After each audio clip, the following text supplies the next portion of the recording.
आदाब दोस्तों, मैं हूं इम्तियाज़ खलील और आप देख रहे हैं कॉफ़ी विद खान। आप सोच रहे होंगे कि एक आदमी जिसके हाथ में मग है कॉफ़ी विद खान का, वो इस शो को शुरू कैसे कर रहा है जबकि वो अकरम खान नहीं है। लेकिन आपको मैं बताऊं कि आज वो हो रहा है जो इस शो में बहुत पहले होना चाहिए था। आज हो ये रहा है कि मैं अकरम खान साहब का इंटरव्यू कर रहा हूँ, क्योंकि बहुत सारे दोस्तों की, बल्कि हमारी भी ख्वाहिश थी कि अकरम भाई की ज़िंदगी, इतनी शानदार ज़िंदगी उन्होंने गुजारी है, वो लोगों की ज़िंदगियों के मुख्तलिफ पहलुओं को आपके सामने ला रहे हैं, लेकिन जो लाइफ उन्होंने गुजारी है वो भी तो आवाम के सामने आए। इसलिए हमारे इसरार पे और आप सबके इसरार पे कॉफ़ी विद खान जो है, उसका ये एपिसोड जो है वो अकरम खान के नाम है। आइए आज हम अकरम खान साहब का इस्तकबाल करते हैं उन्हीं के स्टूडियो में, उन्हीं के शो में। अकरम भाई, आपका बहुत बहुत इस्तकबाल। बहुत बहुत शुक्रिया इम्तियाज़ भाई, आपने अपना वक्त दिया मेरे लिए स्पेशली। कमेंट्स बहुत सारी आ रही थी, मुझे खुद अपनी लाइफ पर लोग बोल रहे थे भाई आपकी कहानी भी पता चलना चाहिए, तो मुझे उसके लिए एक बहुत ही मौजूद इंसान की तलाश थी जो कि इम्तियाज़ भाई पे आकर ख़त्म हुई। मतलब ये कि मैं तो ये नहीं कहूँगा, लेकिन सच्ची बात तो ये है, बीइंग ए जर्नलिस्ट 25 साल से सवाल ही कर रहा हूँ मैं। जी जी जी। और मैं चाहता था कि किसी हवाले से आपका इंटरव्यू करूं, और ये मौका आप ही की जानिब से मुझे मिला, मैं इसके लिए ममनून हूं। नाज़रीन, एक मरतबा फिर आपके पास आते हैं सिर्फ इसलिए कि हम जिस शख्स का इंटरव्यू करने जा रहे हैं वो है कौन। अकरम खान। असल में एक जिस्म में हम देखते हैं कि कई अफराद जमा हो गए हैं। होता ही है कि कोई एक आदमी होता है जिसे किसी एक फील्ड में कमाल होता है, लेकिन बहुत कम लोग होते हैं जिन्हें कुदरत जो है वो हर तरीके से नवाजती है। हमने देखा कि अकरम भाई, आप देखें, हम बचपन से देखते रहे कि एक बहुत अच्छा एक्टर, एक्टिंग की तो बहुत अच्छी एक्टिंग की, फिर उसके बाद जब फिल्मों का दौर आया, जब वीडियोस बनाने का दौर आया, तो ये शख्स अकेला डायरेक्टर भी है, प्रोड्यूसर भी है, और उसके बाद हम देखते हैं बहुत अच्छा एडिटर, मालेगांव का गालिबन सबसे बेहतरीन एडिटर, और उसके बाद इन्होंने अपनी फिल्में भी जिस तरीके से एडिट की, फिर उसके बाद ये बहुत अच्छे सिंगर हैं, इतना अच्छा गाते हैं। देखिए, संगीत जो है बुनियादी तौर पे ऐसा होना चाहिए जो कानों को भला लगे, और अकरम खान की आवाज़ ऐसी है कि आप सुने तो आपको मधुर लगती है।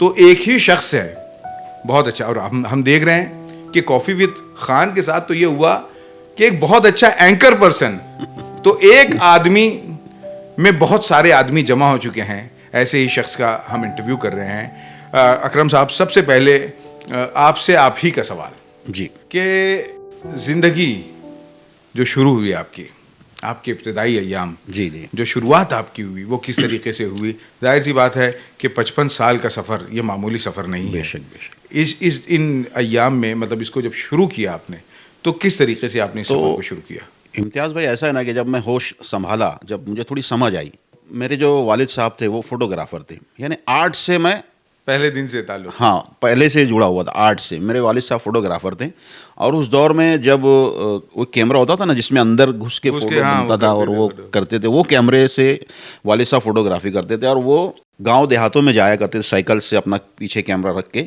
और गांव देहात में जाके जहाँ पे बाजार भरता था या जतरा का अलग अलग बाजार जो हाँ होता था, जतरा होती थी, तो वहाँ जाके वो टेंट लगाते थे, फिर अंदर बैठ के बाहर फोटो लेते थे, फिर वहीं फोटो प्रिंट करके कलर वलर करके देते थे। तो उनका वो था, मतलब उसी वजह से मैं आर्ट से जुड़ा रहा। और फिर ऐसा था कि मेरे को जब थोड़ी समझ आई ना, तो मुझे याद है कि वाकया छोटा सा था वो, कि घर में ना कुछ जाम वाम खरीद के लाई मम्मी ने। जी जी। वो जाम लाए तो, और मैं जिद करना, मैं पूरा मैं खाऊंगा पूरा मैं खाऊंगा। तो माँ बोलती है हाँ खा लेना, लेकिन अभी सबको देना है, ऐसा नहीं। मैं रोने लगा तो पहले खूब मारी, और उसके बाद ना जब फेंक दी थैली, ले बोले खा ले बैठ के पूरा, है ना, इतनी समझ थी मेरे को। और वालिद साहब को मैं देखा करता था कि वो बड़ी मेहनत किया करते थे उस वक्त। मतलब मेरी सिस्टर्स बताते हैं कि जब छोटे थे, मैं नहीं था जब, तो उस वक्त हालात ये थे ना कि जब तक वो किसी बाज़ार में जाकर किसी गांव में वो फोटोग्राफी का जो भी उनका बिजनेस दिन भर में धंधा पानी होता था, सुबह से लेके शाम तक के, जब तक वो आते नहीं तो खाने के लिए कुछ रहता नहीं था घर में, यानी कंडीशन ये थी, अकेले वही थे कमाने वाले।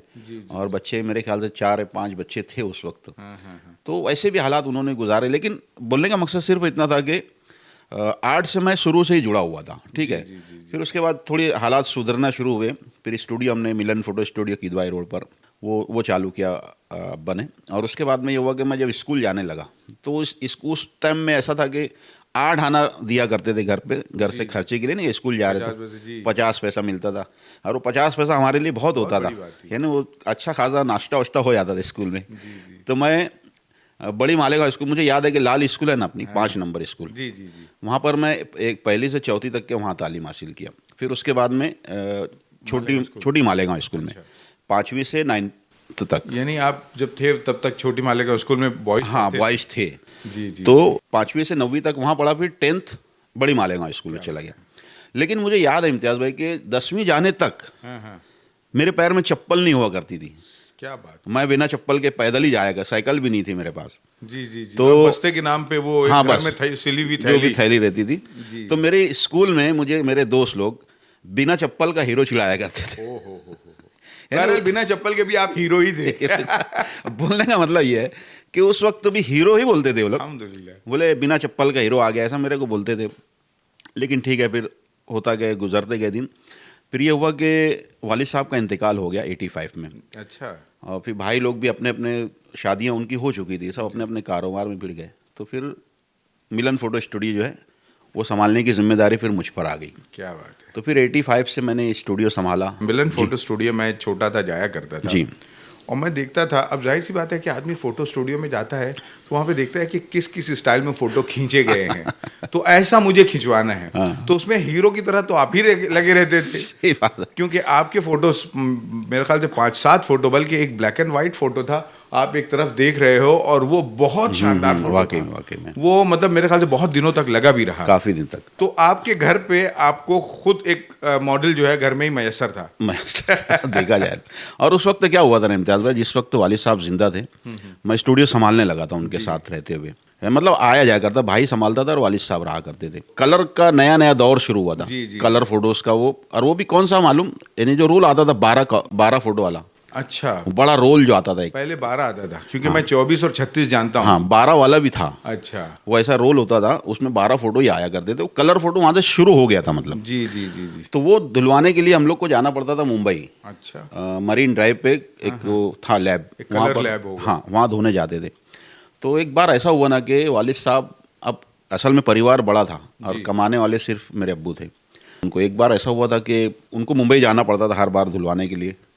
अब एक बार ऐसा हुआ कि पैसा वैसा कुछ कम पड़ गया था। अब ये उस पीरियड में ये भी हुआ कि मैं स्टूडियो पे बैठने लगा था मतलब, और मैं पूरी ड्यूटी देने लगा था। भाई भी कभी आए नहीं आए, ऐसा चल रहा था। तो मेरी आदत थी उस वक्त ना 50 रुपया, 20 रुपया, 100 रुपया जमा करने की आदत थी। साइड में रख लेंगे। हाँ, और वो मैं जमा क्यों करता था पता है? कि मुझे ना हर महीने नए नए कपड़े सिलवाने रहते थे। और कपड़े भी ऐसे ना कि जो हीरो को देख लिया बस उसके हिसाब से। बस इसके ऐसा कपड़ा सिलवाना है, वैसे बाल वाल। और मुझे याद है अपने सरदार टाकीज है, जी जी उसके नीचे देखो पहले शॉपिंग थी सब। जी, बिल्कुल उसमें एक शॉप दुकान में ना स्टार्स के फोटो मिला करते थे, बिल्कुल। फिर हीरो हीरोइन के फोटोज मिला करते थे लिफाफे की साइज के। अरे बहुत शौक था लोगों को तो रखने का। मैं एक बार गया, मतलब कोई फ़ोटो ख़रीदता हूँ जाके, तो मैंने हाथ बांध के ऐसे देख रहा था फ़ोटो सब। तो बड़े मियाँ बैठे थे ऐसे, मेरे को देखे उन्होंने ऐसे, तो बोले कहाँ चाहिए बे? मतलब फ़ोटो लेना था। हाँ, बोले देख ले कौन सा होना? मतलब हाँ देखता हूँ। देखा ऐसा मिथुन का फ़ोटो था, जीन्स का वो जैकेट और वो पैंट पहना। अच्छा। मतलब ये चाहिए। बोले मौके पता रहता यही ले बे। तो वो फ़ोटो मैं लेकर आया मिथुन का, और फिर वैसी ड्रेस व्रेस सिलवाया। यानी ये बड़ा शौक था मेरे को। अब इत्तेफाक एक बार क्या हो गया ना कि मेरे अब्बा जाने वाले थे मुंबई फ़ोटो धुलाने, अब पैसा कम था। तो क्या करें, मैं घर पे आया स्टूडियो बंद करके, मेरी हीरो साइकिल थी छोटी। तो अम्मी और अब्बू दोनों ऐसे आपस में बात कर रहे थे, परेशान थे। तो मतलब क्या हुआ? तो माँ ने बोला कि यार वो तेरे अब्बा जा रहे बोले मुंबई, तो पैसा कुछ कम पड़ रहा उसमें, उनके पास अभी नहीं यार, फ़ोटो बोले देना ज़रूरी है, डिलीवरी सब। जी जी जी। तो मतलब कितना कम पड़ रहा है? तो बोले कुछ, बोले 1500-1600 रुपया कम पड़ रहा है। तो बोला ठीक है। तो मेरे को ना उस दिन इतनी खुशी हुई कि मैंने जमा करके रखा है कुछ पैसे। और मैं अब्बा के काम आ गया आज। मैं भागा उल्टा, मतलब रुको मैं आता हूँ। साइकिल लिया, वापस स्टूडियो में गया और जल्दी से वो निकाला, गल्ला मेरा खुला हुआ सब बॉक्स था। तो 2,500 रुपया निकला अरे उसमें। क्या बात है, वाह वाह वाह। घर पे दिया अब्बा को, इतना खुश हो गए, इतना खुश हो गए कि यार और मुझे अंदर से अलग ही खुशी हो रही कि यार मैं आज, मेरे वालिद साहब के हाँ, काम आ वो उनके मेरे काम घर के आया। काम आ गए। इतना यानी मेरे को इतनी दिली खुशी हुई थी उस दिन, ऐसा लगा मुझे कि यकीन है कि आपने कहा कि वो पैसे जमा करके मैं कपड़े खरीदता था हीरोज के अंदाज में सिलवा करके। मुझे लगता है कि वो हीरोज के जो कपड़े आप पहन के आईने के सामने खड़े होकर जो खुशी महसूस करते थे, बेशक। उससे ज्यादा खुशी इसमें हुई होगी। उससे कहीं ज़्यादा खुशी हुई। नहीं, पहली बार आ गया मैं अपने वालिद साहब के यानी बाप के कुछ काम आ रहा हूँ, तो माँ भी बड़ी खुश हुई। तो वो ऐसे बहुत सारे वाकयात इम्तियाज़ में, देखिए बस असल में आदमी रील का हीरो से रियल हीरो ऐसे ही बनता है ऐसे ही बनता है। कि वो ख्वाब की हकीकत। दुनिया से हकीकत की दुनिया में एक बिल्कुल, हीरो का इंट्रोडक्शन हुआ। आपने एक हीरो साइकिल की बात की। हाँ, भाई आज आपके पास कार भी है, बाइक भी है, माशाल्लाह सब माशाल्लाह, कुछ है, बिल्कुल, अल्लाह का एहसान है। लेकिन उस हीरो साइकिल को धोने का, उसको साफ करने का, वो उसको मज़ा चलाने था। की जो खुशी है वो अभी मिलती है क्या? नहीं अरे भाई कहाँ, वो एक अलग चीज़ थी बॉस। वो इतना बारीक टायर हुआ करता था उसका, वो भगाओ इतना मस्त अपनी मर्जी से, एक अलग ही थी वो खुशी। वो खुशी तो कार क्या, वो प्लेन में भी नहीं मिलने वाली। क्या वो जो नेचुरल जो था ना, वो बड़ा और याद आता है हमेशा कि यार ऐसा ही रहना चाहिए था। भाई आप कॉफी विद खान में हैं, हाँ। और ये कॉफी जो है वो ठंडी हो रही है, तो मैं चाहूंगा कि आप अपनी कॉफी पी सकते हैं। तो जी। फिर ऐसा हुआ इम्तियाज़ में कि वालिद साहब जब स्टूडियो का फ़ोटो वोटो धुलवाने ले जाया करते मुंबई, तो उन्होंने बोले यार तू भी चल के समझ ले कि कैसे, मतलब कहाँ से कैसे जाना है, फिर तू आया जाया कर, बोले मुझसे अभी इतना होता नहीं सही काम। बात। तो मतलब ठीक है, फिर मैं उनके साथ एक बार मुंबई गया तो अब कुछ काम ही नहीं मेरे को, दे दिया लैब में, मैं बैठा हूँ इधर टाइम पास कर रहा, उधर टाइम पास कर रहा। और वो टाइम ऐसा था कि मैं बाथरूम जाने भी डरता था, क्योंकि लोग अफवाह बम्बई के मतलब ताल्लुक से बहुत मशहूर था। वो लूट लेते, ये कर देते, वो कर देते, मैं बाथरूम भी जाने डरता था। फिर क्या हुआ, अरे बाथरूम जाना, तो जाना, तेरे को किसने रोका? नहीं आप उधर खड़े रहो, बाहर खड़े रहो, ऐसे करके मैं उनको लेकर जाया करता था। तो वो टाइम में मैंने अब्बा से मतलब सीखा था कि कहाँ से बैठना है। जब मेटाडोर चला करती थी अपने मालेगांव से, चलती थी। और मेरे ख्याल से हसन पंजाबी उनकी मेटाडोर हुआ करती जी, थी जी, वो। जी, जी। तो उसी से जाते आते थे हम लोग। तो उन्होंने बताया था कि ऐसे ऐसे जाना है। तो अब जब मैं जाना शुरू किया मुंबई, तो उस टाइम तक कि वो 12 का अपने 36 कापी वाला निगेटिव आ चुका था। कोडाक और कोनिका हाँ, का। मैं जाने लगा उसके बाद ना। तो ऐसा था, मेरे बाजू में थी प्रतिमा फोटो स्टूडियो। जी, जी। वहाँ के अपने जहूर रब्बानी, जी, जहूर जी। कादरी, जहूर जी, भाई, जी, बिल्कुल। वो भी, उनके भी स्टूडियो था, हम लोग दोनों साथ में जाया करते। अब उनको भी शौक फिल्मी सितारों से मिलने का, हाँ, और मुझे आपको भी शौक। तो वो बोले यार अकरम अपन साथ में जाया करेंगे। अब इत्तेफाक क्या हुआ ना उस टाइम इम्तियाज़ भाई, कि हमारे नईम एजाज जो हैं जी, वो वहाँ पहुंचे। हाँ, अपने बहुत अच्छे दोस्त भी माशाल्लाह, तो वो मुंबई में रहा करते थे। यार नज़ीर हरेकर नाम था डायरेक्टर का, उनके साथ में शायद कुछ लिख रहे थे। तो हम लोग मुंबई गए तो उनसे मिले नईम भैया से कि नईम भैया हम लोग आए इधर। जी। अब वो रोल का कैसा था कि सुबह में दे दो लैब पर धोने के लिए, वो शाम में 6-7 बजे बुलाते थे। अब उतना देर कौन क्या टाइम पास करे, तो हम लोग सोचा यार फिल्म स्टूडियोज़ घुमा करेंगे, जी, फोटो वोटो निकालेंगे। हम लोग कैमरा ले जाया करते थे अपना। तो नईम भैया से मिला तो नईम भैया ने नज़ीर हरेकर को बोला कि यार इनको एक लेटर लिख के दे दो। तो वो टाइम प्रोड्यूसर के लेटर चल जाते थे कि भाई हमारे गेस्ट है, घूमना चाह रहे। क्या बात है। हम लोग लेटर लिए और हम लोग पहुंच जाए फिल्म स्टूडियो में। सबसे पहले हम लोग गए थे फिल्मिस्तान में, क्या बात है। फिल्म सिटी में, सॉरी फिल्म सिटी में सबसे पहले पहुंचे थे। जी। तो वहाँ पे एक वो मैंने अभी फेसबुक पे मैंने एक पोस्ट डाली थी, एक नर्स के साथ फोटो था मेरा। जी, जी, जी, जी। वहीं मुलाकात हुई रुखसाना जी। क्या बात है। तो वो इम्तियाज़ भाई यानी वो, और उस वक्त फिल्म सिटी जाना, वो तो ऐसा लगता था कि बॉम्बे के बहुत दूर कोई हम किसी अलग शहर में आ गए हैं, बिल्कुल बिल्कुल। बयाबान।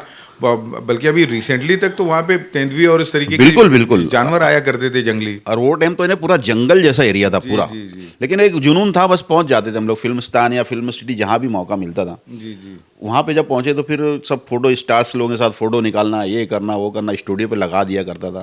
सब लोग बोलते यार ये अकरम कोई है, बोले वो फिल्मी दुनिया में पहुंच गया। जबकि ऐसा कुछ था वो नहीं, बस शौक था उनके साथ फोटो निकालने का।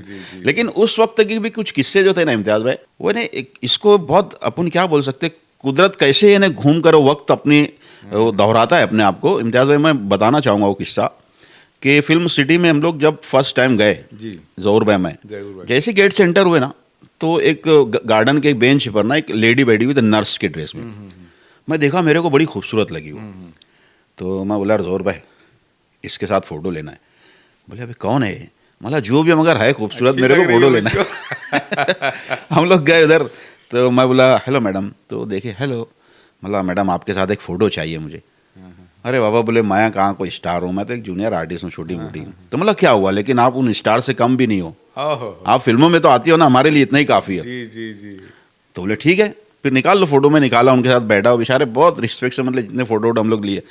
तो फिर मैं नाम पूछा तो बोले मेरा नाम रुखसाना है। बोले तो बोले मैं जूनियर आर्टिस्ट एसोसिएशन से हूँ, ऐसा है वैसा है।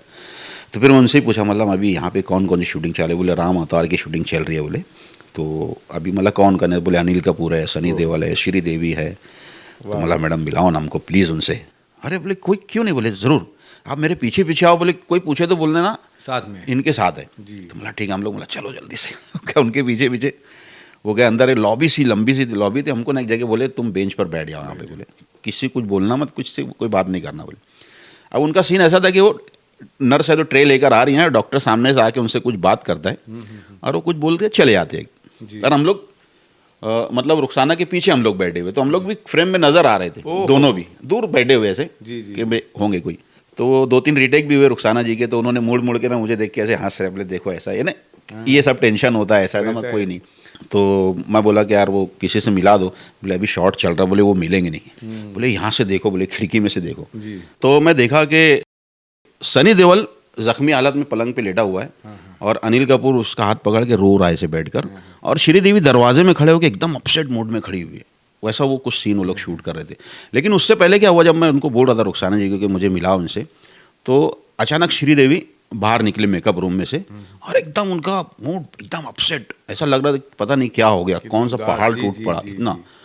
तो मैंने बोला मैम एक फ़ोटो। बोले शॉट के बाद, ऐसा बोल के वो चले गए। फिर मेरी समझ में आया कि वो शॉट के लिए एकदम अपने आप को प्रिपेयर करके निकले थे वो अगर मेरे साथ फोटो निकाले एकदम उदास लिखते तो वो अच्छे ना लगता। सही बात है। तो ना देखो उनका प्रिपरेशन अपनी उसके ताल्लुक से। तो वो फोटो मैं देखा कि वो लोग काफ़ी टाइम लग रहा था, रीटेक हो रहे थे। मतलब चलो, तो रुखसाना जी को बोला मतलब हम लोग नीचे और जाते देखते। बोले हाँ ठीक है। हम लोग नीचे उतरे। अब नीचे उतरे इम्तियाज़ भाई के, अचानक मुझे 3 लोग आते हुए नजर आए, एकदम एक हाइट के, एक कलर के, एक बॉडी के। अब मैं ऐसा देखा तो मुझे लगा कोई मिस्री लेबनानी लोग टाइप के वैसे लगे 3। वो तीनों आए चलते हुए, जैसे से करीब हुए तो अरे यार ये तो ये है। एक वो था अपने भग्गू जिसको अपन बोलते हैं, वो दिलीप ताहिल, और एक बॉब क्रेस्टो। अच्छा नहीं सॉरी, नसीरुद्दीन शाह। अच्छा, ये तीनों। अरे मतलब अरे यार इनको पकड़ो जल्दी से, निकालते फोटो। मतलब भाई फोटो सर ऐसा करके हम लोग के निकाले। नसीर साहब निकल गए। मैं दौड़ के उनके पीछे गया। बोला सर एक फ़ोटो। अच्छा आ जाओ। बोले तो मैं देखो मैं कितना बेवकूफ़, मैं उनके कंधे पे हाथ रख के खड़ा हो गया। नसीर साहब ने ऐसे देखा। बोले एक काम करो, आप हाथ हटा लो, मैं रख देता हूँ आपके कंधे। क्या बात है। ये देखो ये टैक्टफुल डिसएग्रीमेंट जो है, कितनी बड़ी बात थी। उन्होंने डांटा नहीं मुझे, नाराज भी नहीं हुए। जी। तो फिर फोटो निकाल। दिनों नसीर साहब शांत थे। हो सकता बाद में। तो वो फोटो लिया हम लोग। फिर बाहर निकले तो आदित्य पंचोली मिल गए। फिर उनके साथ फोटो लिया। अब सामने माला माल फिल्मों की शूटिंग चल रही थी, जिसमें नसीर साहब भी थे और दिलीप ताहिल। तो हम लोग गए ऊपर, जल्दी से देखा तो, और वहाँ पे ऐसे उस वक्त इतनी पाबंदी थी नहीं, मतलब आराम से लोग खड़े होकर देखा भी करते थे शूटिंग। ये वो मैं भी खड़ा हो गया ऑडियंस में देख रहा। अब नसीर साहब का सीन शॉट था, लिफ्ट से बाहर निकले, कुछ बात करते हैं वो लोग। तो नसीर साहब की नज़र बार बार मेरे ऊपर यहाँ भी आ गए करके। तो खैर बाद में रुखसाना जी से जाने लगा, तो उनसे नंबर लिया मैं। अब कहानी घूमते हुए आती है इम्तियाज़ भाई 2013-14 में। अच्छा, है ना, 25-30 साल। हाँ, मैं सब टीवी के लिए एक सीरियल कर रहा था, रंपप पोश। जी। वो सीरियल कर रहा था मैं। तो वहाँ पे हम लोग का हयात होटल में सेट लगा हुआ था। शादी का था, हीरो हीरोइन की कुछ शादी का शूट था। अब बाराती भी लगते हैं ना, तो बाराती भी खड़े हुए थे, बैठे हुए थे मतलब हॉल में चेयर पर। मेरी नज़र पड़ी रुखसाना जी पर वहाँ। ओहो, पहचान गया आप? हाँ, मैं पहचान लिया उनको। मैं देखा, मैं गया उनके पास, मतलब अस्सलाम वालेकुम। तो एकदम शॉक हो गया, डायरेक्टर डायरेक्ट आके मुझसे सलाम करके बात कर रहे। बोले हाँ सर, मतलब पहचाना मुझे आपने? बोले नहीं, मतलब याद करो राम अवतार की शूटिंग, आप फिल्म सिटी के बाहर एक नर्स के ड्रेस में बैठे हुए थे, ये वो ऐसा। वो इतना खुश हो गया कि अरे सर आपको कैसे की याद है, मतलब मैं जब से देखा, मतलब हर फिल्म में आप कहीं ना कहीं नजर आते हो। फिर वो काफ़ी बदल गए थे, मतलब उनका चेहरा उस वक्त काफ़ी बदल गया, चेंज हो गए थे वो। जी। लेकिन वो बहुत खुश हुए। तो बोलने का मतलब देखो कैसे घूम के एक वक्त एक एडमायरर जो है अब एक डायरेक्टर बन गया। हाँ, ये नहीं, वो उसी के सामने, और वो आज वो जूनियर्स के क्राउड में बैठे हुए थे और मैं जाके उनसे मिला। तो वो वाकया बयान करते हुए बड़ी खुशी होती है कि देखो वक्त कैसे तब्दील हुआ। और अकरम भाई, मैं पूछना ये चाहूँगा कि जैसे आप कह रहे थे कि मेरा पैशन था फोटोग्राफी और उसमें आप मेहनत कर रहे थे, बॉम्बे जा रहे थे, सारी चीज़ें हो रही थी, फिर आपने अपने पैशन को छोड़ करके अचानक आप सऊदी क्यों चले गए? क्योंकि जाहिर सी बात है कि ये दुनिया अलग और वहाँ पे जिस काम के लिए गए होंगे वो बिल्कुल अलग दुनिया। बिल्कुल अलग थी। वो पैशन नहीं था इम्तियाज़ भाई, वो जी। यानी मुझे ना कुछ करना था, हाँ। पैसा कमाना था। हाँ, हाँ। यार मैं सऊदी, क्योंकि वो टाइम में बड़ा क्रेज था ना सऊदी अरब जाने का, इधर बाहर जाने का, तो मुझे भी शौक हुआ कि यार मैं भी जाऊंगा, कुछ पैसा कमा के आऊँगा, यहाँ कुछ अच्छा बिजनेस करूँगा वगैरह।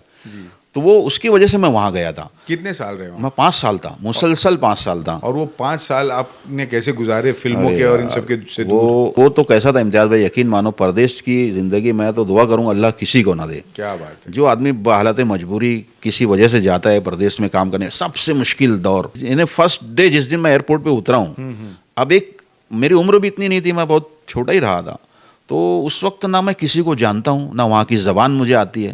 तो वैसे मैं एयरपोर्ट पे पहुँच गया, और वहाँ लेने वाला कोई आया ही नहीं मेरे को।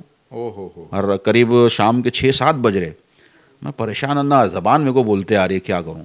तो वो टैक्सी वाले रहते, वो अरबी में बात कर रहे किधर ये, वो तो मैं उसको बताया पासपोर्ट कि यार ये एड्रेस है, इस पर देखा उसने, फिर फ़ोन किया उसको, कफील को मेरे, तो ऐसा ऐसा बोले बंदा है, तो उसने बोला कि फलानी जगह लेकर आओ उसको। फिर वो मुझे टैक्सी में लेकर गया।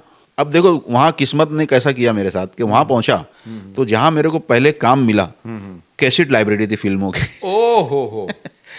फिल्मों ने वहाँ भी मेरा पीछा नहीं छोड़ा, बताओ। वहाँ पे देख रहा हूँ तो वो सब फिल्में, हिंदी फिल्में, इंग्लिश फिल्में और मिस्री फिल्में, लेबनानी फिल्में, वो सारी फिल्मों कैसेट्स वगैरह लगे हुए।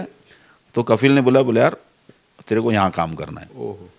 तो वो था क्या, भाड़े से कैसेट मिलती थी उस टाइम में। अच्छा, भाड़े से VCR। ठीक है, उन्होंने बताया, मैं खुश हो गया यार, मस्त यार, पिक्चर भी देखने मिलेगी। ये वही मैं कह रहा था कि वहाँ पे कितनी फिल्में आपने देखी होगी? वो बहुत सारी, सबसे ज्यादा फिल्में वहीं देखी होंगी आपने। हाँ बिल्कुल, क्योंकि टाइम ही टाइम रहता ना, अब लगा दिए बैठे, कस्टमर जब तक नहीं आ रहा देखते रहो कुछ भी।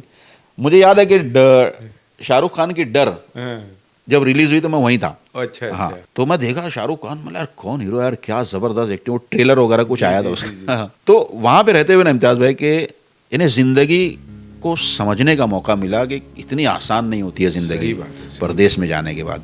वहाँ पे मैंने कफील के हाथ की मार भी खाई है, पता है आपको? किस बात पे? कैसा हुआ था कि मैं शुरुआत में जब गया तो मेरे को कैसेट की दुकान पे बोले यहाँ ड्यूटी रहेगी अब सुबह 9 बजे से रात के 9 बजे तक। जी। अब उसने मेरे को रहने के लिए कहाँ दिया, समझ लो कि यहाँ पर वो लैब है और आज़ाद नगर में मेरे को रहना है। इतनी दूर? हाँ। और आना जाना कैसे? पैदल। मेरे को गाड़ी भी नहीं दिया उसने कि कोई गाड़ी या कोई बाइक या कुछ कि भाई ला के ले जाए छोड़ दिया करे को। मैं पैदल, धूप आप समझ सकते हैं वहाँ की धूप, तो पैदल में धूप भी और सर्दी भी, जब ठंडा होता है तो ठंड भी वैसी होती है। वो तो इन्हें पता नहीं, इन्हें पनाह मांगो अब ऐसी बात थी। तो वो पैदल उतना मैं आता था उतनी दूर से, फिर इधर से पैदल जाओ या कफील छोड़ दे कभी, ऐसा डेली रूटीन थी। करीब 15-20 दिन या महीना भर वैसे ही चला। तो वहाँ पे दुकान में एक वो था, मिस्री था एक, अब्दुल हादी नाम था उसका। उसने बोला कफील को, यार ये इतनी दूर से पैदल आता है बच्चा, बोले यार तेरे को उसको टैक्सी का कम से कम भाड़ा तो दे दिया कर उसको, ऐसा। जी। फिर वो बोला कि ठीक है, अब बोले मैं लेके आ जाया करूँगा उसको। फिर बाद में उसने बोला कि एक काम कर, तू इधर ही कहीं रूम देख ले। फिर मैंने एक जगह रूम देख लिया, वहाँ रहने लगा मैं। परेशानी बहुत रहती थी, मतलब कि और खाना वहाँ का, बाप मैं जब पहले दिन खाने के लिए गया, कप्सा चिकन की एक वो टांग ऊपर रखी रहती है, चावल, मतलब क्या है यार ये, उधर ही नहीं रहता। अरे बाप रे बाप, बहुत मुश्किल था। और मैंने करीब साल भर उसमें काम किया। तो वहाँ मेरी अरबी बड़ी अच्छी हो गई थी इम्तियाज़। हाँ माशाल्लाह, मतलब अरबी मेरी बहुत अच्छी हो गई थी, क्योंकि राब्ता ही अरबों से था। हाँ, और दूसरा अपन उर्दू पढ़े हुए, कुरान भी पढ़े हैं, तो कहीं ना कहीं उर्दू और कुरान के अल्फाज भी काफ़ी जी अल लगा के ही अक्सर बोले जाते हैं, तो अपने को समझ में आ जाता है। उसमें ना मेरी अरबी काफ़ी अच्छी हो गई थी। तो मेरे को ना अक्सर इन्हें शाम में अक्सर ना 4-5 बजे के दरमियान में बहुत सारे कस्टमर्स के फ़ोन आया करते थे। तो मिस्री अब्दुल हादी जो रहता था वो कहीं गया हुआ था बाहर, तो मैं बैठा था उसकी जगह, तो अचानक फ़ोन आया, कोई अरबी का ही था। तो उसने अरबी में बात किया, बोले अस्सलाम वालेकुम, ऐसा ऐसा। बोला हाँ। तो बोले अभी कौन कौन सी फिल्में रिलीज़ हुई है? तो मैं बोला अभी लेबनानी ये फिल्म आई है, उसमें हीरो कौन है? फिर मैं उसको नाम बताया, हीरो ये है वो है, हम खैर हो गए। बोले ठीक है, अभी कोई इंडियन को दो बोले फ़ोन। तो मतलब मैं इंडियन ही बोल रहा हूँ। बोले मैं नंता, मला अना अकरम, वल्लाहि अकरम अंता। क्या बात है, वाह अक़सम बिल्लाहि। मैं समझा बोले कोई अरबी मुझसे बात कर रहा है, तो इतनी अच्छी अरबी कैसे बोल सकता है? क्या बात है। यार मला यार वो मतलब मैंने उर्दू भी पढ़ा है, अरबी पढ़ा है यहाँ पे, तो इसके लिए तलफ़ुज़ की अदायगी वैसे वगैरह। फिल्में और टेलीविज़न, हमसे कहा जाता था कि अगर अंग्रेज़ी सीखनी है आपको तो टेलीविज़न पे आप खबरें सुनिए, हाँ, हाँ, या बिल्कुल। फिल्म देखिए मुसलसल, तो उससे आती है। और आपने चूंकि फिल्में लेबनीज़ और इजिप्शियन मिस्री फिल्में है, देखी बहुत होंगी सारी, हाँ, सारी। बहुत सारी फिल्में। जी जी जी। तो वो उससे मतलब मेरी अरबी माशाल्लाह काफ़ी अच्छी हो गई थी, तो फिर वो बहुत खुश हुआ था। उसको बाद में उसने एक वो डिक्शनरी ला के दिया था, बोले ये पढ़ तो इसमें भी और तेरे को सीखने मिलेगा क्या ऐसा। बात है, वाह, वाह। ऐसे था वो वाक़यात थे। फिर उसके बाद क्या हुआ इम्तियाज़ भाई, कुछ साल मैं वहाँ रहा, एक आध साल मेरे ख्याल से। हाँ, हाँ। फिर मेरा कफील मेरा काम देख के ना थोड़ा खुश हो गया कि यार इसको अपन फोटोग्राफी के लिए लाए थे। जी। तो उसने एक नया स्टूडियो शुरू किया अच्छा। और मेरे को बोला कि अब तू यहाँ पर काम करना। तो मैं वहाँ शुरू किया, तो पहला महीना बहुत अच्छा, सब इनकम भी हुई, ये भी हुई। तो उसने बाद में क्या बोला, तू मुझे मंथली बेस पर ले स्टूडियो, अच्छा। और मंथली बेस पे मेरे को पैसा दिया करना। अरे वाह। तो मैंने डेयरिंग तो कर लिया, मुझे अच्छा लगा कि यार चलो अच्छा है, अपन खुद मालिक रहेंगे। लेकिन वो धीरे धीरे ना, जैसे बिजनेस इतना हमेशा नहीं रहता ना, वो कम ज़्यादा होता था। कभी पैसा देने में लेट हो जाऊँ, कुछ हो जाऊँ, ये वो। तो ऐसे ही होते होते क्या हुआ कि एक बार ना पैसा देने में मैं लेट हुआ। मेरा कफिल आया और मेरे को ले गया बाहर, और डायरेक्ट वो निकालते, गुतरा पे काला वो लगा पहनते ना, उससे निकाल के मेरे को मारने लगा वो डायरेक्ट। ये मार, बोले तू ऐसा कर रहा, बोले पैसा नहीं दे रहा टाइम पे, देखो जेल में डाल दूंगा, मैं ये करूंगा वो करूंगा। और उड़ाया मेरे को, पुलिस स्टेशन लेकर चला गया। ओहो हो। तो बोले ऐसा ऐसा करता, वैसा कर रहा, मेरे को शिकायत किया पुलिस वाले से। तो चले गया बोलकर। तो पुलिस वाला मेरे को देखा, नाम लिखा, नाम क्या है, तो बोले देखो यहाँ पे सीधा रहना पड़ता, नहीं तो बोले दोबारा तुमको आने नहीं देंगे यहाँ। तो मैंने उसको अरबी में बोला, मैं खुद यहाँ कभी ज़िंदगी में नहीं आना चाहूँगा वापस ये कंट्री में। तो एकदम मेरे को एकदम ऐसे शॉकिंग नज़र से देखा उसने। तो बोले हाँ तुम्हारी मर्ज़ी, बोले जो तुमको सही लगे। यानी बस मैं जहाँ तक महसूस किया इम्तियाज़ भाई, अगर खुल के मैं बोलूँ कि वहाँ पर है तो मुसलमान ही सारे, लेकिन इंसानियत बहुत कम लोगों में मिलेगी आपको वहाँ। और हुआ उसमें गलती भी हम लोगों की, हम खारजी लोगों की गलती है कि हमने उनको चालाक कर दिया एक्चुअली। जी जी। भी उन लोगों में आज भी है कि वो कैमरे का वजन देख के उसका भाव ताव करते। ओहो। ऐसे भी लोग, ऐसे देखा उसने, कितने का है बोले कैमरा, वजन देख के कर रहा, बताओ इसको क्या बोलेंगे आप। उसका वजन समझ में आता है। अच्छा, एक चीज़, हालांकि मैं तो चाह रहा था कि थोड़ा सा मालेगांव के बारे में बात हाँ करें। बिल्कुल बिल्कुल। जिस वक्त आपका फोटो स्टूडियो था जी, उस वक्त तक के मालेगांव जो है वो इस तरीके से, मतलब फोटो निकालना एक तरीके से ऐप की बात समझी जाती है। हाँ गुनाह था वो, गुनाह था। और इल्ला ये कि आदमी शादी की वजह से फ़ोटो निकाल ले या पासपोर्ट बनाने के लिए फ़ोटो निकाल ले, सरकारी काम की वजह से निकाले सरकारी जाते। काम की वजह से फ़ोटो निकाला है। कुछ वाकया बताइए, क्योंकि मुझे यकीन है कि मालेगांव की पब्लिक ने कुछ ना कुछ तो ऐसा किया होगा उस स्टूडियो की डीलिंग में। अच्छा, वो जिस अंदाज में आते थे और जैसे स्टाइल में कि ऐसे फ़ोटो खिंचाना, मुझे लगता है कि उस दौर की अगर कोई चीज़ कोई याद हो। अरे है इम्तियाज भाई, देखो जी। जैसे फोटो निगेटिव है ना, अपन ये बोलते हैं फोटो जी, निगेटिव, निगेटिव, या कुछ थोड़ा सा टिपिकल Positive, कुछ नाम negative, होता है ना। तो मुझे याद है कि एक बार एक लेडी आई, हैं। अपने प्योर वो थी, मतलब मेरे ख्याल से यूपी के थे कहीं वो। जी, जी, जी। तो आए एक बार फोटो लेने, बोले बन गया फोटो, मला नहीं अभी थोड़ा एक घंटे बाद आ जाओ, आ जाएगा ऐसा। फिर चले गए। ये 2-3 बार वो आए, तो एक बार ना चिड़ के क्या बोले, पचवैया आए हो मैं। घड़ी घड़ी बोले एक घंटा करे पचवैया आए हो। पचवैया। अरे मला सॉरी। और एक आया था इम्तियाज भाई, एक ऐसा आदमी ना, बोले क्या हो, बोले फोटियो का निगेटिव भी मिल जाता क्या, बोले फोटियो का निगेटिव भी मिल जाता। मतलब हाँ भाई नहीं मिलता मला ऐसा। फिर एक माधुरी दीक्षित, अभी थोड़ा टिपिकल नाम है ना, तो एक आया, बोले माधुरी डिक्कस का फोटो है क्या तुम्हारे पास, बोले माधुरी डिक्कस के सामने को फोटो। उस टाइम में ऐसा था ना इम्तियाज भाई कि जी। एक आदमी था, वो बोलता भी नहीं, वो गूंगा था वो। बस वो हर जुमा को आगे एक फोटो, बस ऐसे गुलदान पे हाथ रख के खड़े होकर फोटो निकालता था बस। हर जुमा आता था, एक फोटो उसका फिक्स था, कोई स्टाइल नहीं, कुछ नहीं कि भाई कुछ ऐसा गिटार ले लिया, कुछ ले लिया, कुछ नहीं। बस वो गुलदान पे हाथ रख, और बाल एकदम तेल से पूरे चिपके हुए। अच्छा, अम्मा जैसे चिपकाती है। तो ऐसे बहुत सारे वाकयात हैं, और मुझे अभी याद नहीं आ रहा, आगे आए तो मैं बताऊंगा। अच्छा, एक चीज़ और मैं यहाँ पे पूछना चाहूँगा कि आपने बाद में जो है फिल्म की शूटिंग भी की, कैमरा भी चलाया, एडिटिंग भी की। अब एक स्टिल कैमरा से मूविंग इस पे मीडियम पे आना कितना फ़ायदा दिया आपको उस स्टिल फोटोग्राफी का तजुर्बा? नहीं, काफ़ी फ़ायदा मिला इम्तियाज़ भाई उसका। एक्चुअली जब मैं 92 में सऊदी अरब चला गया था, है ना, तो वहाँ पर ना कुछ दोस्त था मेरा एक, वो ना शादियों की शूटिंग किया करता था, पाकिस्तान का था वो। अच्छा। मेरे ख्याल से तो शादियों की शूटिंग करता था।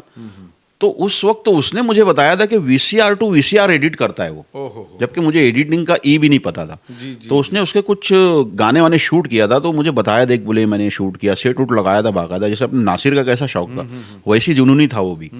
तो सब बताया, मैं देख के हैरान, यार क्या भारी शूट किया यार तूने। क्या उस वक्त तक के नासिर भाई जो है उन्होंने एडिटिंग नहीं, अभी मिसाल दे रहा हूँ, उस वक्त तो नासिर, हम लोग फिल्म लाइन में थे ही नहीं, ना नासिर था ना कोई था, ओहो हो, ड्रामों से जुड़े हुए थे हम लोग, तो समझ। क्या आपको वो तजुर्बा इसमें काम आया?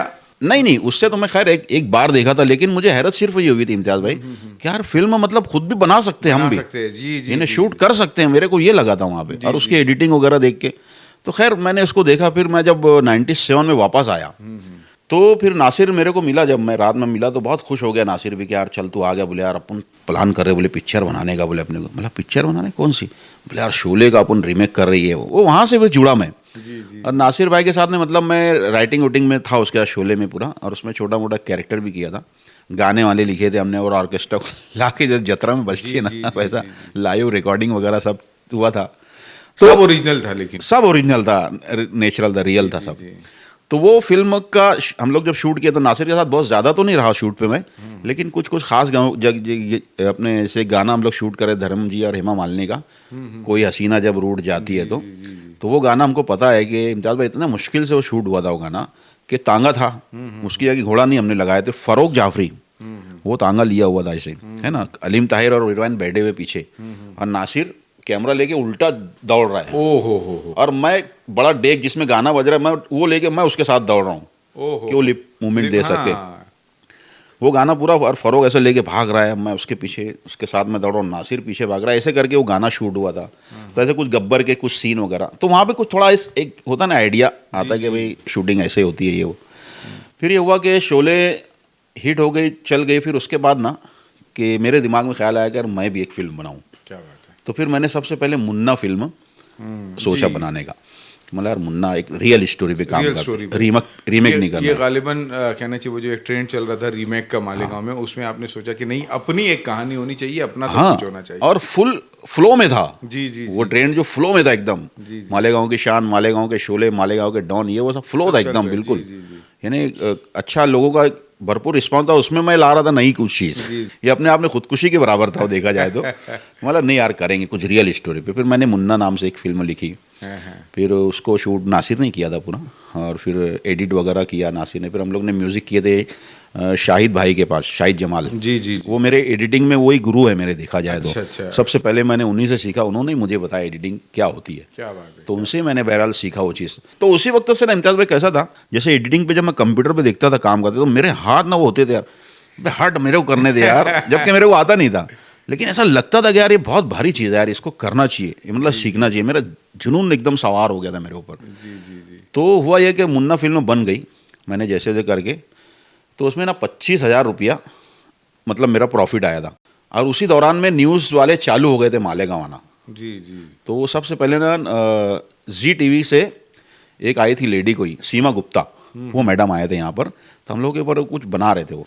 तो उस वक्त उनके पास मैंने 3D कैमरा देखा था, 3CCD कैमरा था, 3CCD कैमरा, वो नया शायद पैनासोनिक का निकला था। तो मैं देखा उसकी क्वालिटी, हमने चेक की तो एक नंबर था, डिजिटल कैमरा था। बोला यार ज़बरदस्त क्वालिटी है यार, कितने का है कैमरा मैडम? तो बोले 1,20,000 रुपये का उस टाइम में। तो मैं, मेरे दिमाग में ना वो बैठ गया, मुझे लेना है कुछ भी करके।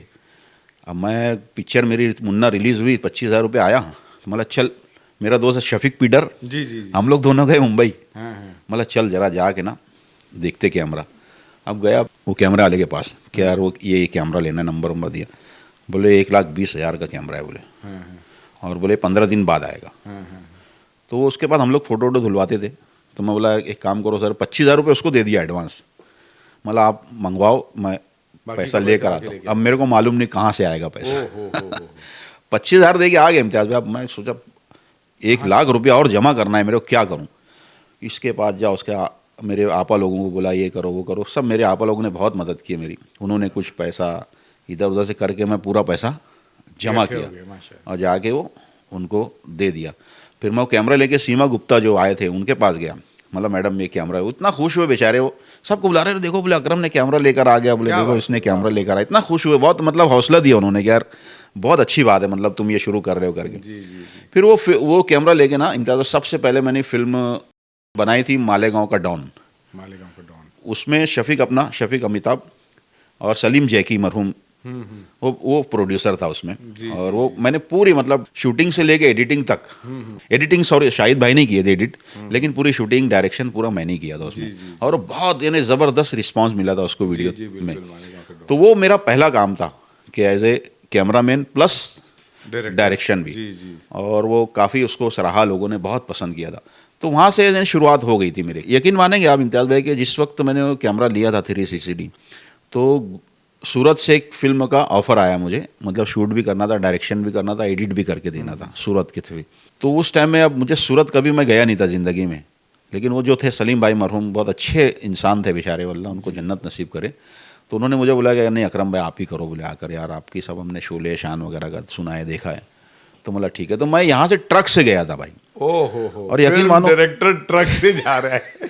कैमरा, लाइट, कपड़े मेरे जो, और वो स्टैंड वगैरह, ये इतना ढेर सारा सामान वो रख के मैं सूरत पहुंचा, गुजरात। अब वहाँ पे पहुंचने के बाद फिर उनको फ़ोन किया वो लेने के लिए, इतना ढेर सामान, वो देख के हैरान रह गए, बोले इतना, मतलब भाई लाइट है, कैमरा है, 2-2 3-3 लाइट, वो भी वो बड़े वाले उस टाइप के। हाँ, तो वो सारा सामान लेके सूरत में गया था पूरा करने के लिए। फिर वहाँ पे पूरी फिल्म कंप्लीट हुई और माशाल्लाह बहुत अच्छे, वो जुनून था इम्तियाज़ भाई। अच्छा, मैं अगर आपसे ये जानना चाहूँ कि मालेगांव जैसे शहर में रहते हुए, मतलब मालेगांव एक अलग शहर है, और जैसे आप फिल्में देख रहे हैं वैसे पूरे हिंदुस्तान भर में लोग देखते रहे होंगे, एक छोटा सा शहर है, लेकिन यहाँ पे कुछ लोगों ने सिर्फ सोचा नहीं कि फिल्म कैसे बनती है, बल्कि बना के बता दिया। ऐसा नहीं है कि हिंदी फिल्म इंडस्ट्री के अलावा कहीं काम नहीं हो रहा था, पूरे हिंदुस्तान में सब जगह हो रहा था, लेकिन एक इंडस्ट्री के सतह पे हो रहा था। एक शहर, एक छोटा सा शहर था जहाँ के कुछ लोगों ने सोचा कि नहीं, जो फिल्में हम देख रहे हैं पर्दे पे वो हम बना सकते हैं। आपको नहीं लगा कि ये शुरू में एक पागलपन जैसा ख्याल था कि कोई रिसोर्सेज नहीं, और उसके बाद भी आप लोगों ने शुरू कर दिया? वो जुनून था इम्तियाज़ भाई, मतलब बोलूँ अगर तो वो एक जुनून, कुछ सोचते ही नहीं थे हम लोग जी। ये भी नहीं पता था फिल्म बनती है तो एडिट कैसे होगी, म्यूजिक कैसे रखा जाएगा, एक्टिंग क्या होती है, एडिट कैसा होगा, अगर बीच में हम अटक गए तो उसको कैसे सुधारा जाएगा, कुछ मालूम ही नहीं था। वो कैसेट आती थी जो बीटा की, उस पर शूट होता था और रीटेक हुआ तो फिर कट करके फिर रीटेक, फिर वो पता ही नहीं था कैसे होता है, कैसे जोड़ा जाएगा ये। लेकिन था बस करना है। मुरमुरा दालिया मुरमुरा खा के हम लोग दिन भर रहते थे शूट पे। वो शुरू के दिन तो बहुत खतरनाक, बहुत डेंजर, मतलब वो लोगों को पर्दे पे तो हीरो लगते थे, लेकिन वो हीरो कैसी जिंदगी गुजार रहा है वो नहीं किसी को पता था ना। कोई वैनिटी वैन तो बहुत दूर की बात, रिक्शा तक नहीं था हम लोग के पास। बाइक है, साइकिल है, या ट्रॉली के ऊपर पूरा सामान वामान रख के हम लोग ऐसे जाया करते थे शूट करने। तो वो टाइम यानी सोचते नहीं थे हम लोग इसका क्या होगा। घर में गालियाँ पड़ती थी तो क्या रिकामे काम करते रहता, बोले। वो ड्रामों का तौर तो इतना डेंजर था इम्तियाज़ में हम लोग का, जब ड्रामे करते थे हम लोग स्टेज पर, तो यकीन मानो टाट पटरी जो है ना, बिछाने से लेके उठाने तक सारा काम हम ही रहते थे, बाकी आर्टिस्ट सारे एक्टिंग करके भाग जाते थे। कोई रुकता उकता नहीं था, हीरो बन के आए, इतनी मस्त एक्टिंग किए, एक एक करके निकल गए। 2-3 लोग, मैं है, शफीक पीडर है, हामिद सुबानी, हम लोग 2-3 ही लोग रहा करते थे। टाट पटरी उड़ाए, गाड़ी में भरे भी, उसको भिजवा भी दिए, लॉस भी होता था, मगर एक वो पता नहीं क्या जुनून था यार, वो एक अलग ही चीज़ थी भाई। अच्छा, एक चीज़ तो ये है कि गालिबन वो जो मॉलीवुड जिसको आप नाम देते हैं जी, उसमें गालिबन आप अकेले आदमी बच्चे हैं जिन्होंने शुरुआत की और अब तक उस फील्ड में हैं। जी जी। क्योंकि मैंने देखा कि बेशतर, जैसे आपने शफीक का नाम लिया, आपने हामिद सुबहानी का नाम लिया, खुद नासिर भाई, ये सब बेशतर लोग जो है वो या तो किनारे हो गए या कुछ फौत हो गए। तो शायद आप बचे हैं जो मुसलसल अब तक उस फील्ड में हैं। जी, इसमें कैसा था ना इम्तियाज़ भाई कि मुझे इसके अलावा मैं कुछ कर ही नहीं पाता था। ओहो, इसके अलावा सिवाय फ़ोटो स्टूडियो घर में कुछ नहीं कर सकता था। जी। और मैं जब सऊदी अरब से वापस आया तो उसके बाद मेरा रुझान फ़ोटो स्टूडियो से थोड़ा सा वो होने लगा, यार कुछ अलग करते हैं यार। उस दौरान में इम्तियाज़ भाई यकीन मानो, जब मैंने फ़ोटो स्टूडियो मेरा शुरू कर दिया था आज़ाद नगर में, फैमिली फ़ोटो स्टूडियो। जी। अच्छा, वो कॉन्सेप्ट भी बहुत अलग था। हाँ, आप उस पर बाद में बात करेंगे। हाँ, अभी आप कुछ कह रहे हैं। स्टूडियो अच्छा चलता था मेरा, तो मेरे को दिमाग में था ही शुरू से कंप्यूटर लेने का कि यार उस पर एडिट करना है मेरे को। तो वो टाइम मैंने ना 40,000 का सेटअप लिया था, बताओ, बहुत बड़ी बात है। यानी 90 ये समझ के चलो ना इम्तियाज़ भाई कि 97 में वापस आया, 2000 के बीच में। जी 40,000 रुपये का, 40,000 रुपये का कंप्यूटर लिया था। और मेरा दोस्त है फरोगी नाम है उसका भी, तो वो उसने बड़ा मेरे को बोला था, बोले अकरम बिन दाद चला, कहीं भी घुस, जिधर देखो जाना कर, बोले जो होगा मेरे को फ़ोन करना, मैं आके बना दूंगा। क्या बात है। तो वो मतलब चल ठीक है भाई। फिर शाहिद भाई के पास गया, बोला शाहिद भाई मेरे को सॉफ्टवेयर दो यार एडिटिंग के लिए, ऐसा होता।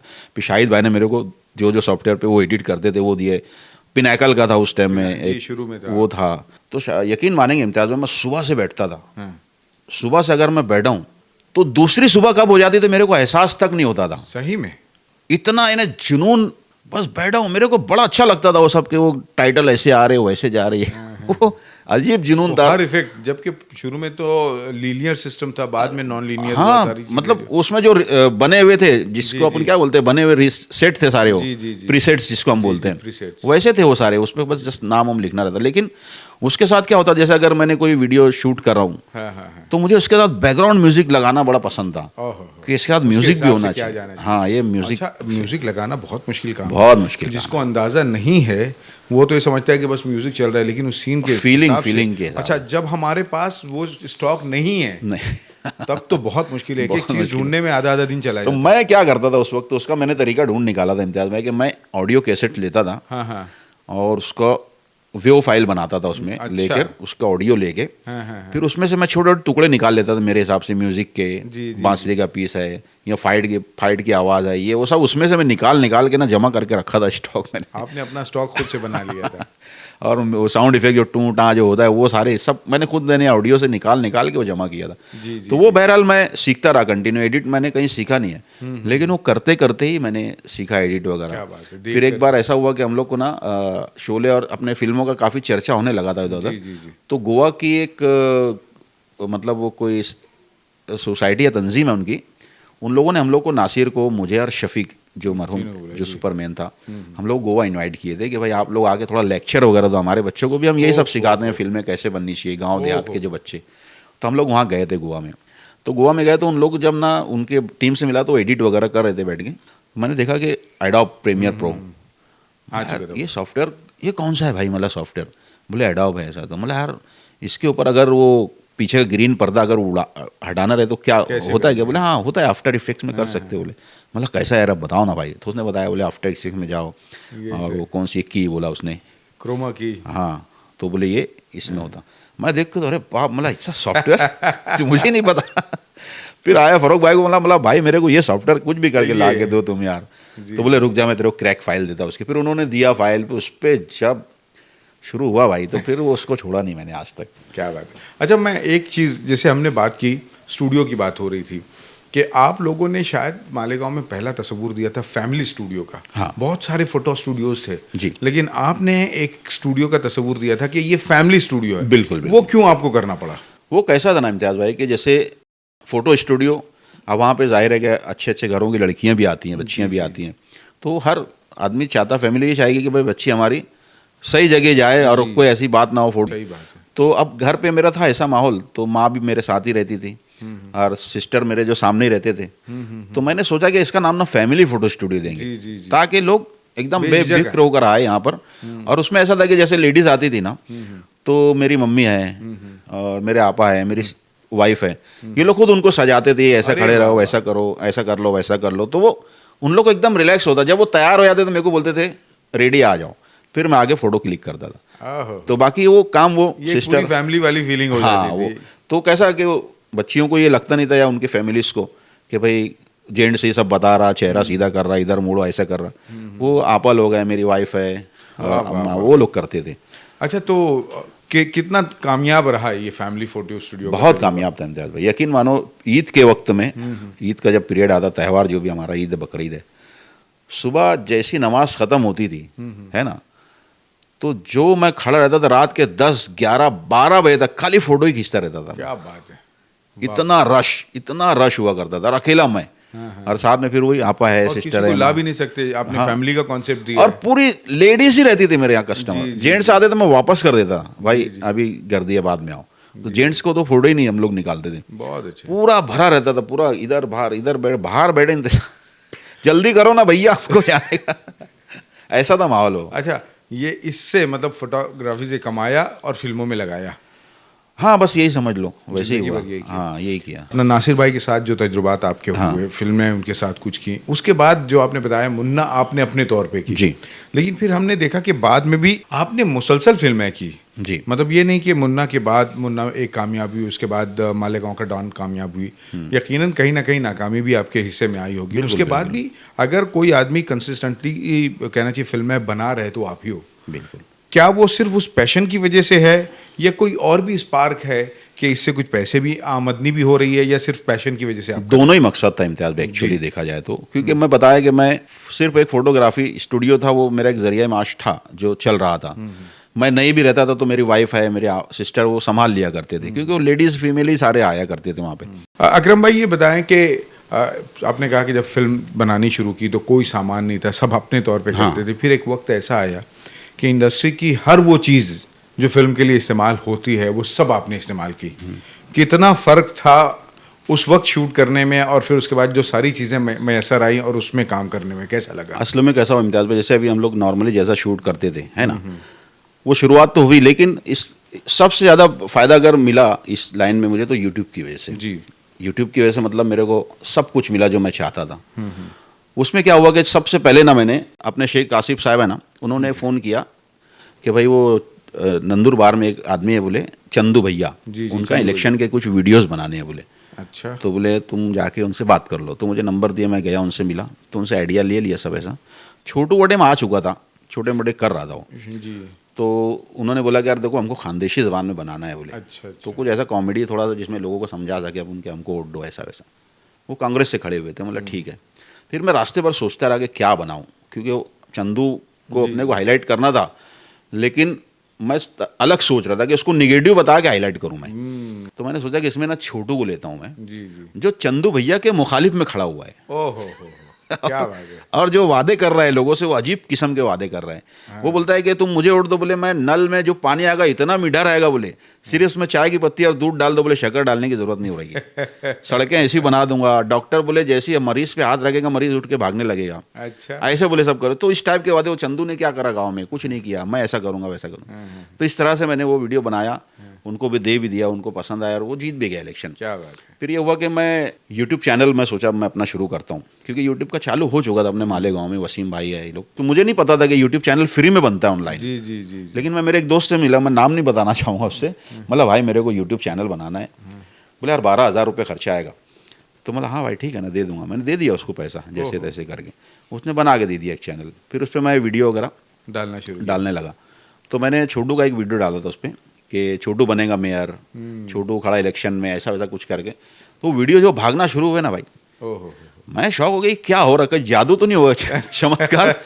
अभी देख रहा हूँ 10,000, थोड़ी देर बाद देख रहा हूँ 25,000, ऐसे व्यूज उसके भाग रहे थे। मैं बोला यार ये तो कमाल है बॉस।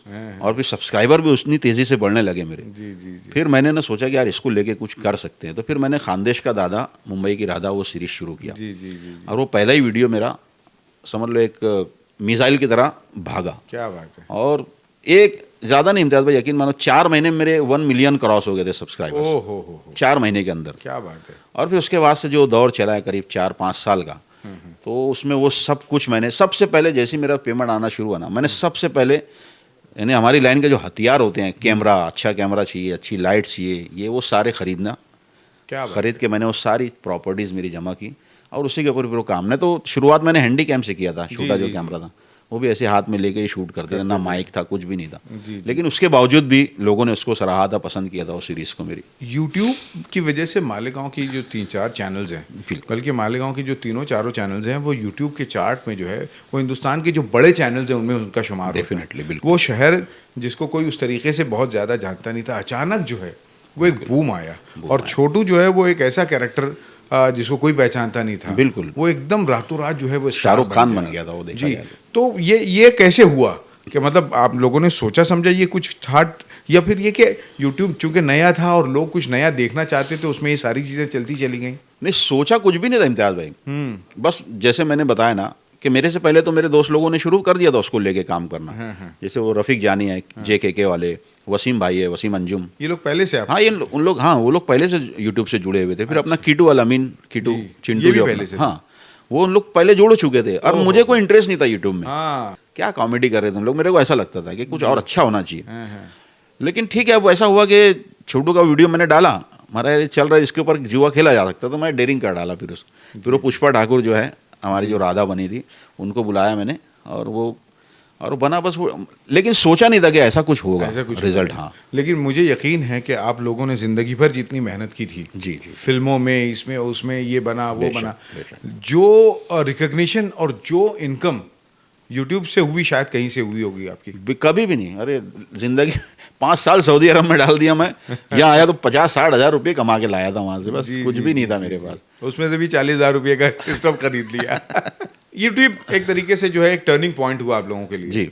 मालेगांव के जो चारों बहुत लोग। बहुत बड़ा टर्निंग पॉइंट था। अच्छा, मैं अगर आपसे ये सवाल करूं कि एक ट्रेंड था और बहुत तेज़ी से चला और ये चारों चैनल बहुत शानदार आगे गए, क्या आप चारों ने, या अगर उन तीनों की बात ना करूं तो आप इससे ग्रो आपने किया कि सिर्फ उसी ट्रेंड को लेके, क्योंकि अब थोड़ा सा वो धीमा होता जा रहा है वो ट्रेंड, धीमा जो हो चुका है। हाँ वो धीमा हो चुका है, तो इसको आपने आगे बढ़ाया कि वहीं पे रहना चाहते थे या उसी के आसपास? मैंने क्या सोचा ना इम्तियाज़ भाई कि जैसे ठीक है, हर चीज़ की एक उम्र होती है, उसका ज़वाल बहरहाल आता है, चाहे वो कितने भी उरूज पर जाए, लेकिन एक वक्त आता है कि जब वो धीरे धीरे ढलना शुरू होती है। इंसान की उम्र ले लो, तो उसका जब तक था पिक छोटू का, वो चलता रहा अच्छा।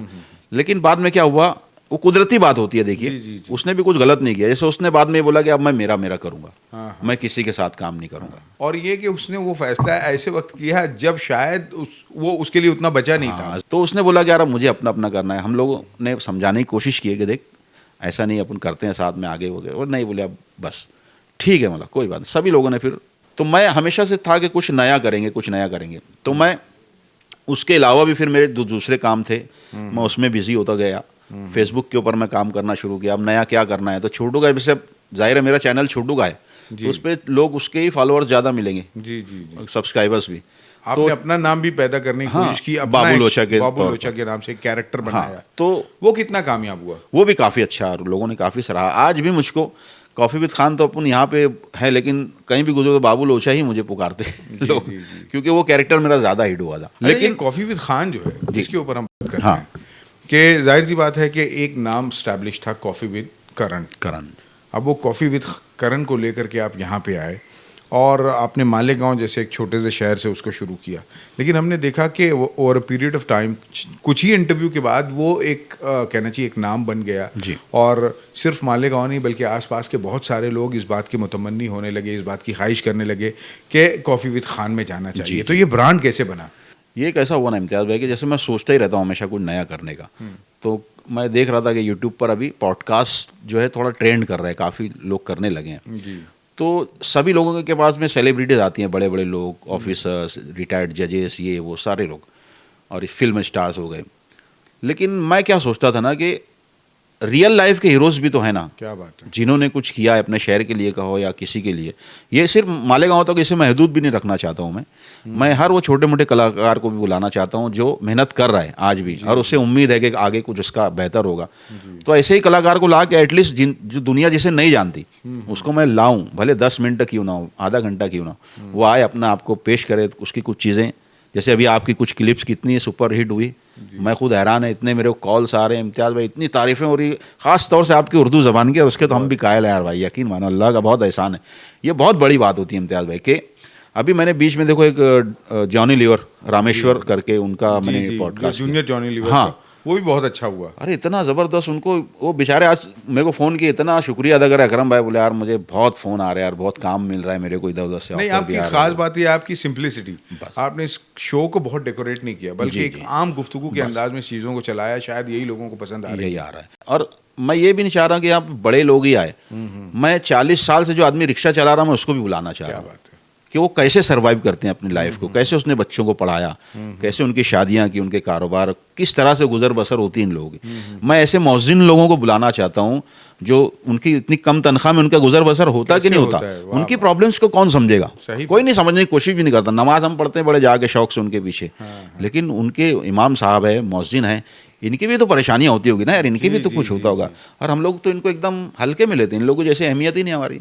जब ऐसा लगता है भाई फरीजा हो रहा है, ठीक है, मस्जिद से पगार मिल रही है उसको, बहुत अच्छा। मतलब ये कि आपने उस यूट्यूब को कहना चाहिए एंटरटेनमेंट के साथ साथ एक मकसद भी दे दिया। मकसद भी वो ज़रूरी है इम्तियाज़ भाई, इसके ज़रिए ही तो हम बात पहुंचा। आज सोशल मीडिया से बड़ा कोई प्लेटफॉर्म नहीं है जब जिसके ज़रिए आप आवाम तक अपनी बात नहीं पहुंचा सकते हो। तो इसीलिए मुझे लगा कि इसमें मुझे ऐसा कुछ करना चाहिए। मैं बाहर के भी आर्टिस्ट लोगों को बुलाता हूँ कि भाई आप लोग भी आइए, बहुत सारे लोग आते हैं। तो अभी शहर से भी मेरा अभी बहुत सारे, और मैं सोचता भी रहता हूँ कि और अच्छा, किसको क्या बुलाया जा सकता क्या है। लाइन में कुछ लोग हैं, कुछ लोग प्रेशराइज करते हैं कि इनका कीजिए, हमारा कीजिए, ये इस तरीके से भी हाँ, लोग- बहुत सारे फ़ोन्स आते मेरे को, बहुत सारे आने लगे। और अभी यकीन मानो इम्तियाज़ भाई, मैं एकदम मतलब दिल से बोलूँगा ये बात, अभी तक के मेरे 70 से ज़्यादा वीडियोज़ हो चुके हैं। इनकम मेरी 0% है हाँ, जाहिर सी बात है। पॉडकास्ट से, कुछ भी नहीं मेरे को मिला अभी तक के। लेकिन बस एक है, करना है, मुझे पता है, कोशिश करूँगा तो कुछ होगा। जी जी जी जी। कल एक ही वीडियो वो सारी भरपाई कर देगा मेरी, हाँ, मुझे इतना जाहिर सी यकीन बात है। है, इसमें से कोई एक ही चीज़ चल एक ही गई। वीडियो अगर निकल गया तो वो मेरी सारी भरपाई कर देगा। अच्छा, हम लोग अब आते हैं उस पे जिससे की वजह से पूरे हिंदुस्तान में आप लोग जाने गए। जी, एक तो ये कि वो जो एक डॉक्यूमेंट्री फिल्म बनी थी सुपर मेकिंग ऑफ मालेगांव का सुपर। सॉरी, और फिर दूसरी बात अभी जो फिल्म आई थी सुपर बॉयज ऑफ मालेगांव, जी। ये दो ऐसे नेशनल बल्कि इंटरनेशनल लेवल की चीज़ें थी जिससे पूरी दुनिया में मालेगांव और आप लोगों का स्ट्रगल जो है जी। वो पहुंचा। इन दोनों को देखने के बाद बहुत से जगहों पे आप इसका हिस्सा भी रहे, क्या आप लोगों को लगता है कि इन दोनों, एक डॉक्यूमेंट्री और एक फिल्म ने आप लोगों की जो स्ट्रगल थी, आप लोगों की जो मेहनत थी, उसका कमा कऊ जो है उसको पेश किया है उसमें? कतई नहीं। जितना स्ट्रगल हम लोगों का है उनको पता भी नहीं फिल्म वालों को, उन्होंने जिन्होंने फिल्म बनाई, डॉक्यूमेंट्री में हर चीज़ को बराबर बताया, लेकिन जो मूवी बनी है उसमें थोड़ा ड्रामा और कुछ मिक्स करके, लेकिन हम लोग के स्ट्रगल को उसमें नहीं प्रेजेंट किया गया, क्योंकि उसमें हर आदमी का एक स्ट्रगल था अपनी जगह। लेकिन उनका वो इंटरेस्ट ही नहीं था शायद। हाँ, वो एक दोस्ती की कहानी उन लोगों ने प्रेजेंट की, फिल्म का जुनून जो होता है उसके ताल्लुक से। लेकिन जो हमारा स्ट्रगल था, जो हमारी रियल जो हमारी ज़िंदगी थी, उसके बारे में कुछ भी इतना कुछ खास बताया नहीं गया उसके मैंने उस फिल्म को देखा और बहुत ऑनेस्टली, हालांकि जावेद अख्तर साहब जो है उसकी बहुत तारीफ करते हैं, रीमा काकती और जोया, अगर ये उस ओरिजिनल स्टोरी पे जाते जो आपकी थी तो शायद ये फिल्म और ज़्यादा अपीलिंग हो सकती ये थी। फिल्म नहीं, ये सीरीज बन सकती थी इम्तियाज़ भाई, क्या देखा बात जाए है। तो। एक मज़ेदार कॉमेडी, यानी इंसानी कुछ होता। जज्बात सब मिक्स हो गए, एक बेहतरीन सीरीज बन सकती थी इस पर अगर चाहते तो मतलब ये आप कहना चाह रहे हैं कि ख़ास तौर से सुपर बॉयज़ ऑफ मालेगांव जो फिल्म बनी है, वो जो बनी है उससे बहुत बेहतर हो सकती थी। हो सकती थी, बेशक हो सकती थी। और वो एक 2 घंटे की फिल्म में आप इनकी ज़िंदगी को नहीं बता सकते, इसलिए उन लोगों ने क्या किया, वो सब ना बताते हुए फिल्मों का जुनून और दोस्ती उसी को मद्देनज़र रख के उन्होंने फिल्म बनाई। टू सम एक्सटेंट मुझे लगता है कि उसका जो एंड हुआ है वो शायद उतना अपीलिंग नहीं है जितना हो सकता था। फिल्म जिस तरीके से कैरी करके आखिर तक लेके जाती जी, है, जी। मुझे लगता है कि वो उसका जो एक्चुअल एंड था, हो सकता है कि वो थोड़ा सा नेगेटिव लगता है, लेकिन ये कि वो ज़्यादा अपीलिंग हो सकता था। आपको क्या लगता है? मेरे हिसाब से मैंने क्या सोचा था पता है उसका, कि शफीक का जब इंतकाल हुआ था, जी। वो फिल्म वहीं एंड होनी चाहिए थी। बिल्कुल। उसका इंतकाल होता और वहाँ पर फिल्म एंड हो जानी चाहिए थी। वो वाकई में फिर उड़ के आसमान में उसकी रूह चली गई थी, वो सुपरमैन बनकर चला गया था। हाँ, वो उस तरीके से सुपरमैन को दिखाते तो शायद एक्चुअली बहुत वो एंड होना चाहिए था, और हुआ रियल में वही हुआ था इम्तियाज़ भाई। जिस दिन यानी हम लोगों ने ये फिल्म जो हमारी थी मालेगांव का सुपरमैन, जो फिल्म थी, वो शफीक जो था उस टाइम में कैंसर वगैरह उसको पूरा एकदम फैल चुका था। हाँ, पूरा पीक पे था वो।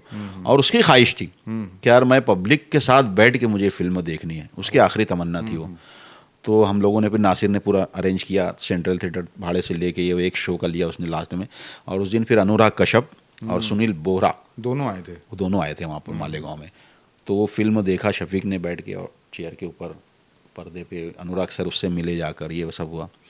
और फिल्म ख़त्म हुई 12 साढ़े 12 बजे, घर गया 2:30 बजे उसका इंतकाल हो गया।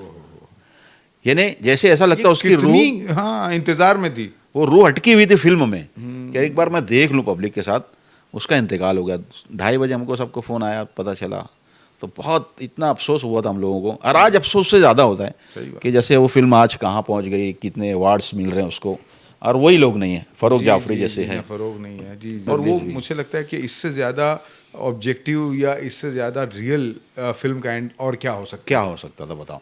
वो बेहतरीन एंड था, मतलब सबकी आंखों में आंसू आना है, क्योंकि आखिर में रोए ना, इस फिल्म में भी सब रो के उठे हैं। वो जो, अगर वो जिस तरीके से फिल्म दिखाई गई और वहीं उसी का सीन लेते लोगों के रिएक्शन, जैसे ही लोगों ने खुशी का वो रिएक्शन दिया है और वो एक इमोशनल वो चीज़ें अगर उसको टच देते तो मुझे लगता है कि शायद ये ज़्यादा बेहतर हो सकती थी। लेकिन ये है कि ना मालेगांव फिल्म इंडस्ट्री जो है, इसकी कहानी इतनी मुख्तसर है कि एक फिल्म में जो है उसको समाया जा सकता है, और नहीं आप लोगों का स्ट्रगल। मुझे लगता है कि ये कहानी, इस पर एक और फिल्म बनेगी, शायद आप ही इंशाल्लाह, मैं ही बनाऊंगा और एक बहुत अच्छी सी फिल्म बने जिसमें दोस्तों की, अच्छा सबसे बड़ी खूबी है कि इसमें लड़ाई है, एक दूसरे से डिसएग्रीमेंट है, एक दूसरे से इख्तिलाफ है, और उसके बाद भी मिल करके एक प्रोडक्टिव चीज़ लोगों के सामने आई है। और मालेगांव को एक अलग अंदाज में जो है एक अलग उसकी शोहरत हुई मालेगांव की। मैं कॉफ़ी विद खान जो प्लेटफॉर्म है उसकी जानिब से आपका शुक्रिया अदा करता हूँ कि आपने अपने ही शो में कहना चाहिए मौका दिया। और मैं जाते जाते आपसे सिर्फ ये पूछ लूँ कि क्या आपने कभी सोचा था कि कॉफ़ी विद खान में आपका भी इंटरव्यू होगा? मैंने सोचा था, लेकिन उस वक्त जब इम्तियाज़ भाई मेरा इंटरव्यू करेंगे। बहुत शुक्रिया नाज़रीन, मुझे यकीन है कि आज के एपिसोड में आपने उस शख्स को सुना जो 70 से ज़्यादा अफराद को आपके सामने पेश कर चुके हैं। और मुझे लगता है कि इन 70 लोगों की ज़िंदगियाँ एक जानिब और अकरम भाई का जो स्ट्रगल है वो भी आज आपके सामने आया। उसको आपके सामने पेश करके हमें जितनी खुशी महसूस हो रही है, मुझे यकीन है कि इसे देखकर आप भी उतना ही खुश होंगे। बहुत शुक्रिया।